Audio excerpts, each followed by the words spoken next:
Got a QSP. Wonder what QSP stands for. I don't know. Better knife, better life, though. That's pretty good motto. Let's see what's in here. So, what's in here is a Copperhead QS 109.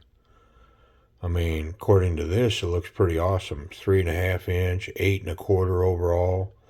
Got a lanyard hole and 14C 28N steel. I mean, you got to know I'm in. I'm interested. All right. Black on shiny steel liners.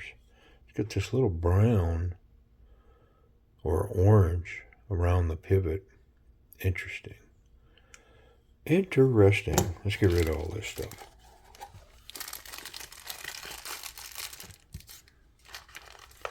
I mean, visually, I'm attracted.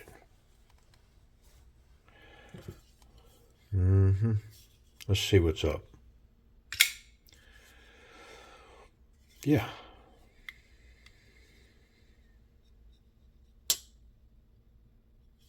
A little shaky shake. Ooh. Ooh. What am I doing here? Strong detent. Yeah. 14C.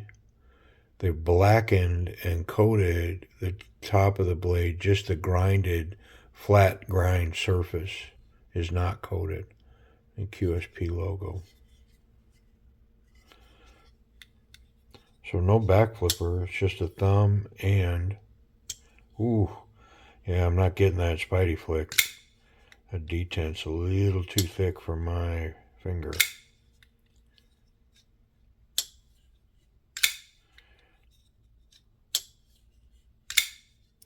Got some jimping down here, kind of Hinder-esque, I guess. Jimping on the backspacer, jimping on the spine, jimping on the liner lock.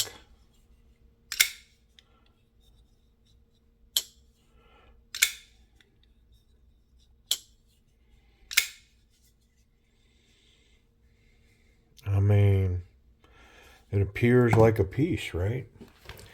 Let me make a reference of where this liner is because that detent's stiff. And the easiest way I can deal with it is take a little tension off of this. We'll have to see where this ends up. But we're at about a 50% lockup, actually 60% across the blade. And the liner is completely over onto the blade. So let's see where we are when I get that blade out of there. Take a look at that liner.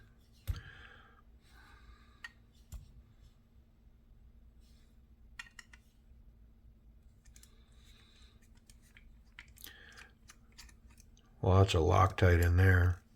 I'm not sure that I sensed that it was locked or captured. We'll see when we get it open here. Loctite on the body screws too, the scale screws. Pocket clips recessed into the G10, but it's not deep carry. So the screws poking up don't mean much. It's got an excellent tension though. Ooh, that's strong tension. I think I'm going to have to take one of these out. This one right here. It's got an opposing screw on the other side, so that tells me that this one is probably holding that body scale as well.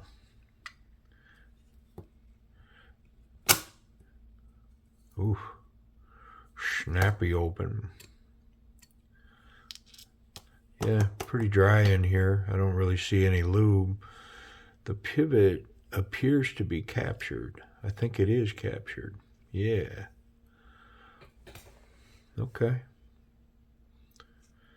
I mean, just the fit and finish on the inside of this knife, which, I mean, in the end, who cares, right? But it's not very nice. Yeah. I'm not going to disassemble all this. I'm going to leave it be, but yeah, this is scratched up really well. I mean, it's not finished. It's really dirty. Interesting, but I mean, it's a budget piece. I didn't pay $1 million for this thing. Where's that? Ooh, it's way over there. So yeah, I'm going to take a little bit off of that detent. See if I can't manage that action just by moving this bar a little bit. See, it's way over there. And when it's locked up, it's way over here. So I got quite a bit. Yeah, let's try that. All right, let's wipe it all down. We'll throw it back together and see what we end up with. This black coating, I can see that the detent ball and the washers are cutting a path in them. See that? And it's a really thin path, so that kind of tells, I think when I see that, it kind of indicates that the coating is really hard. You know, if it's a softer coating, it tends to be a pretty wide path. Is that science? No. You can be able to look that up on Wikipedia. I don't think so. No, that's my little nugget of wisdom. Could be true. Could be meatloaf. You know. Meat cake. Yeah. All right. Let's get this one. Quite a bit of skeletonizing going on here. They're trying to manage the weight for sure. Yeah, these pieces they didn't put a lot of time into finishing these at all. Yep. But I digress. Once it's together, it doesn't matter. Nope. So if it can help keep costs down, kind of makes sense. And I will say, based on some of the stuff that I have from QSP, especially lately, I don't know how old this model is. So it could be an older budget model, but if it's a new model, it's definitely in the budget genre, which is weird because then they went ahead and put 14C steel in it. So, I don't know. Kind of oddball, I guess. But let's put it back together. We're all cleaned up. Get some lube on this thing. I believe it's going to help that action. Plus, me moving that detent around, I think is going to make a difference as well.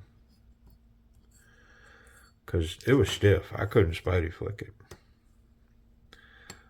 Couldn't do it. Yeah, see, that feels... It's got internal stop pins that are caught in the scales, the steel liners.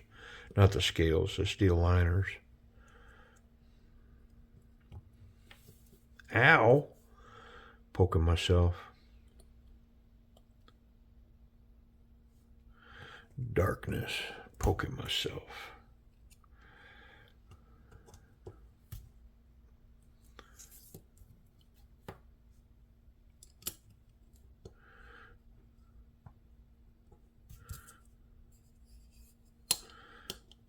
Yeah.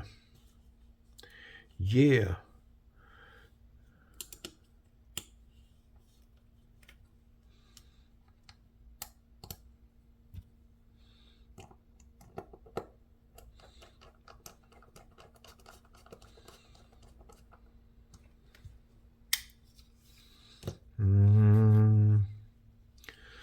Let's go for these body screws.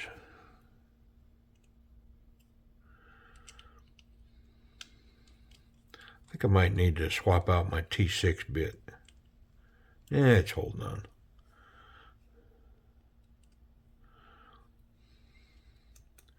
Looking at the tip, a review or so back, and the tip looked kind of murdered. But it's biting here really well. So, well, before I go too far, ooh, check that action now, man. Drop shut. not liked up near as much. I'm afraid I might find some slop. Nope. Yeah, it's locked up wonderfully. Oh, is that nice? Come on. Just need a little tender love and care. Wonder if it's going to fail. Better check that before I move on. A little spine whackage. Nah, it's good. It's good. I mean, it's almost 100% behind that blade. It's locked up super tight. I mean, I'm going to put the pocket clip on it. And this knife has been exercised. It is transformed, man. Born again hard. Yeah. I dig it.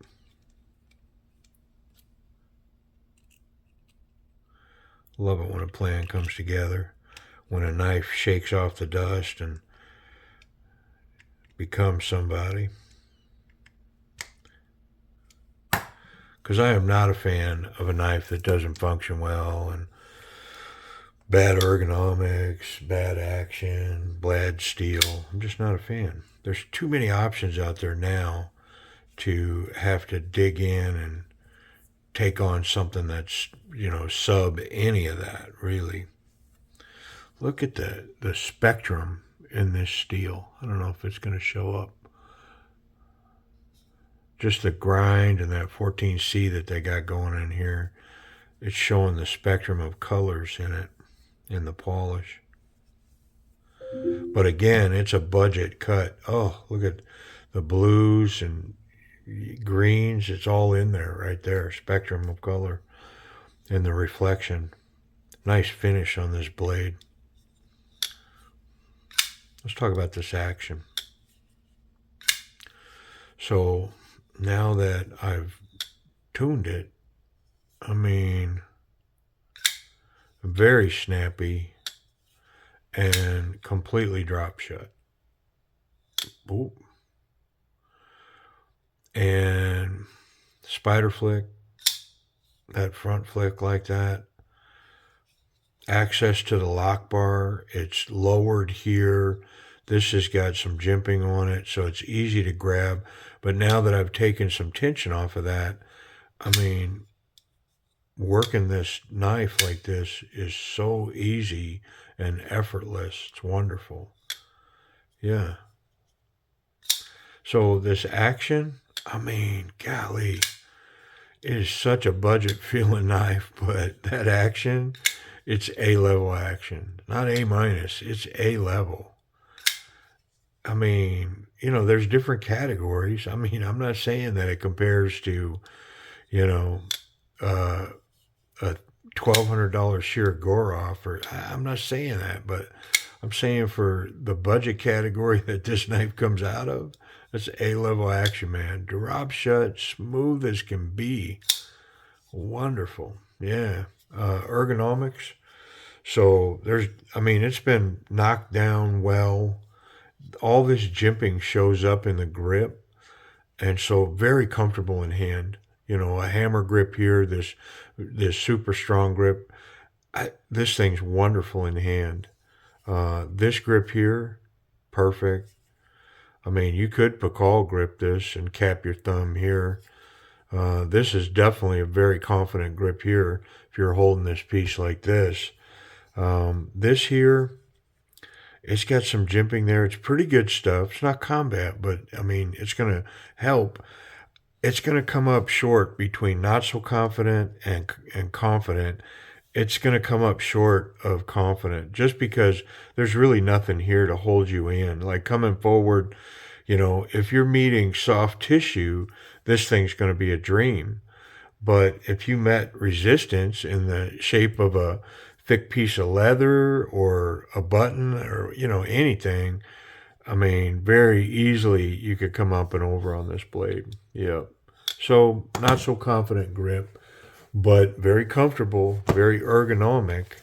I mean, it's a wonderful grip. It's just not a confident grip for going forward. Slicing, oh, so comfortable. And I'll bet you this thing's slicey. Yeah. Pocket clip.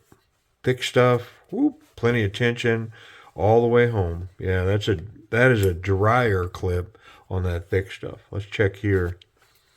Yeah, pretty nice, man. Wonderful grip. I mean, it's definitely going to hold this knife. If I put it in there, it's going to be there when I go looking for it. These screws back here definitely give you something to grip, to pull that out. Easy one hand in, one hand out of the pocket. I like it. Safety. Wonder if we can access that blade. No access through the scale, so that's good. The tip, ooh, look here. Come on, man. Yeah, okay. So the tip's good. The clip is wonderful. And I don't have any concerns about, backspace or blade contact, incidental blade contact in the pocket when it's closed. Yeah, pretty cool. I wonder if the knife is sharp. Boy, that tall flat grind. And it's sticky to the touch. Yeah, the expectations were high, and this knife lived up to it. Very sharp, out of the box, from the factory. Come on. Pretty nice. All right, all that's left is price and availability, man. Where can we get one? And what's it actually cost? Look at that finish on that blade, man. Come on. Oh, so nice. Kind of like Kill Bill, man. You could look in here and see people creeping up behind you. All right. How much, man? Okay, this may be the best part of this video. You ready? So this Copperhead, it's got that 14C28N,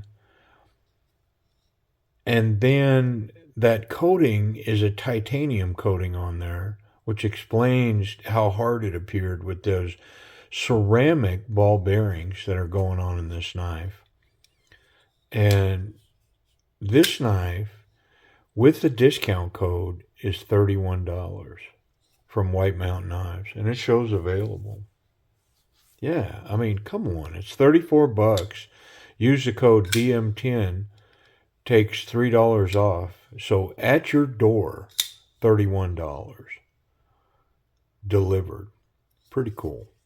I mean, I don't know if I can spend $31 much better than that right now. Appreciate you watching. Copperhead Qsp 14C, titanium coated, ceramic bearings. Yeah, wonderful action. Yeah, get it. I mean, check it out.